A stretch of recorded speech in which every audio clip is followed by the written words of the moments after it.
Hello, welcome again. We are solving GATE 2025 Mechanical Engineering paper. Question number 48 is consider a cylindrical furnace of 5 meter diameter and 5 meter length with the bottom, top, and curved surfaces maintained at uniform temperatures of 800 Kelvin, 1500 Kelvin, and 500 Kelvin, respectively. The view factor between the bottom and top surfaces F12 is 0.2.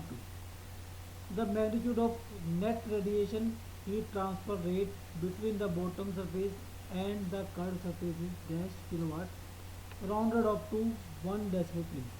All surfaces of the furnace can be assumed as black. The Stephen Boltzmann constant sigma is equal to 5.67 into 10 to the minus 8 watt per meter square per Kelvin flow. So this is bottom surface having temperature 800 Kelvin. This is top surface having temperature 1500 Kelvin, and this is the curved surface having temperature 500 Kelvin. So we know that the sum of the shape factor is 1. So F12 F13 plus F11 is 1. As we can see that 1 cannot view itself, so F11 is 0 and F12 is given as 0.2.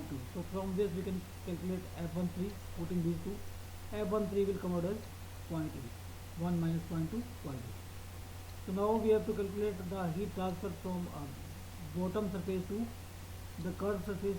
So that heat transfer is sigma into A1 F13 bracket T1 4 minus T3 4, and sigma is your Boltzmann constant, that is 5.67 into 10 minus 8, and area is A1 is area of bottom surface, as it is a circle of diameter 5 meters. So its area will be at 5 by 4 pi square, and F13 we have calculated as 0.8. Temperature of the bottom surface is given as 800 and curved surface is given as 500.